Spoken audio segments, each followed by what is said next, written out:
Today we're organizing a really messy kitchen totally from scratch, just like I do as a professional organizer. This is actually a family member and I'm so grateful she allowed us into her space, but I want to show you the process I go through. First, I take an assessment. So she sent me some pictures so I could really see what the problem areas are before I go there, so I know what to bring and what I'm in for.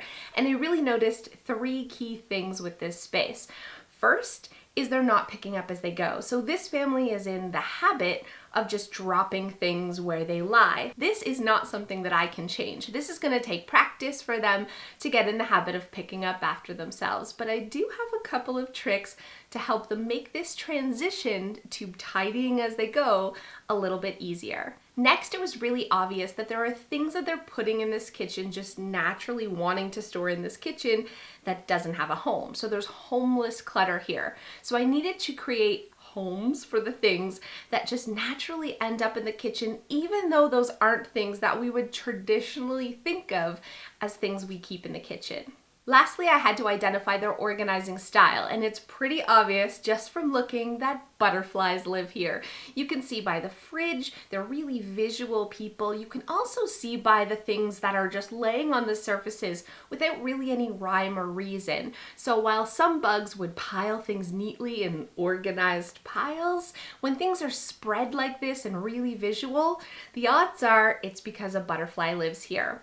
But I also found out that her husband is a cricket. So I have to make sure that I'm blending these two styles together so that we have an organized space that everyone can keep up. Did I mention that I only had 3 hours to completely transform this kitchen, create new organizing systems, blend different styles together, create homes for homeless clutter in under 3 hours?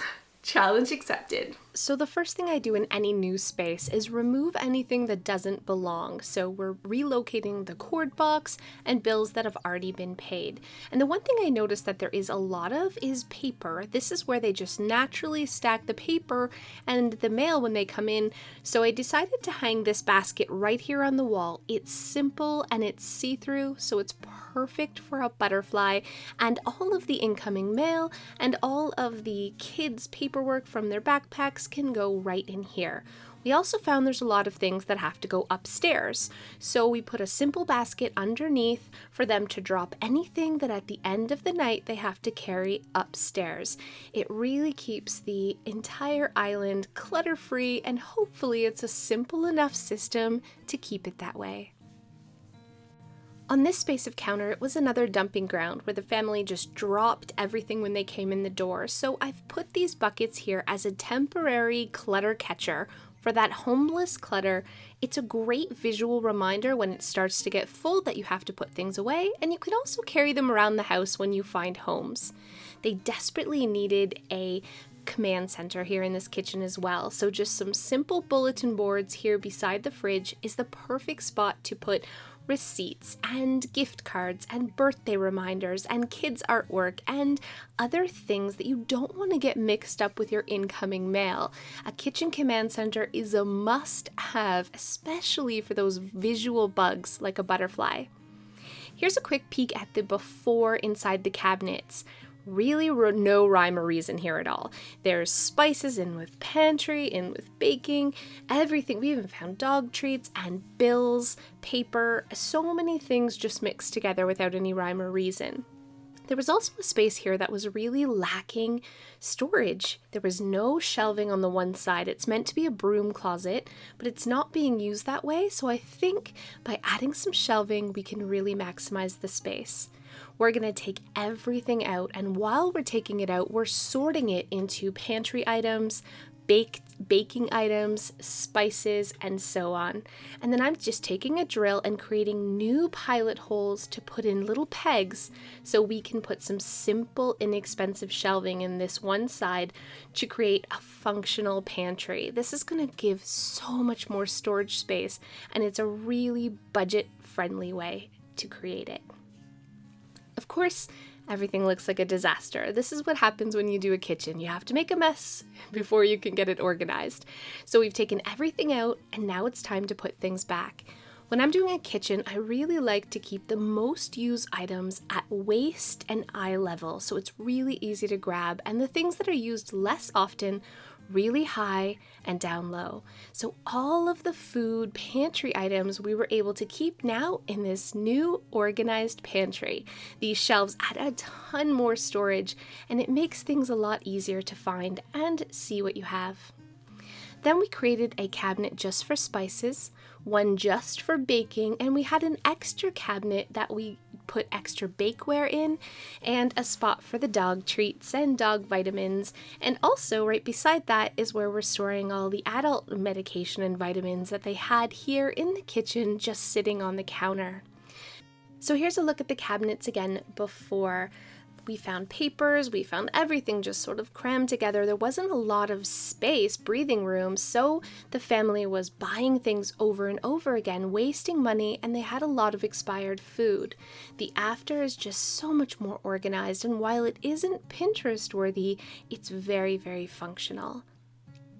Here's the before again, and the biggest issue in this kitchen was really that things did not have a quick and easy home, so the family was piling it on the surfaces, which made making dinner or preparing anything really hard. Just by creating some simple solutions for that homeless clutter that needed to have a spot to be tossed when they walked in the door, a special spot just for important papers and kids' artwork with a kitchen command center, and of course that all-important incoming mail basket and the basket for things that need to be taken upstairs at the end of the night, hopefully can really help this family solve their clutter problems here in the kitchen and help them to transition while they train themselves to tidy as they go.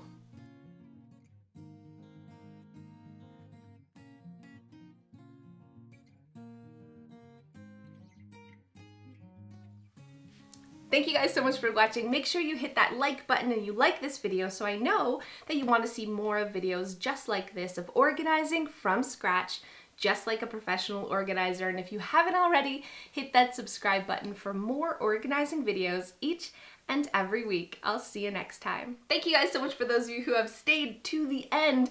As you guys know, I just went to Vegas. We went on Thursday, just my husband and I, and we came back Sunday night, and let me tell you, I've never been to Las Vegas. That place is a trip.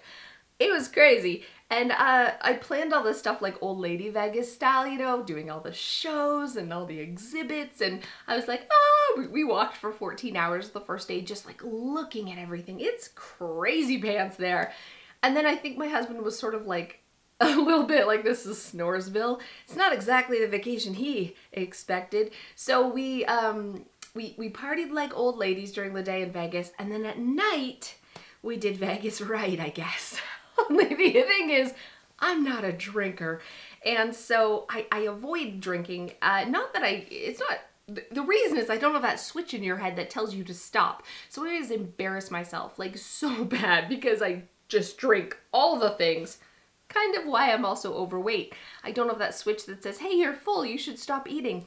I also, when it comes to basically anything in life, I am impulsive and I do not stop. So one or two drinks led to whatever, all the drinks.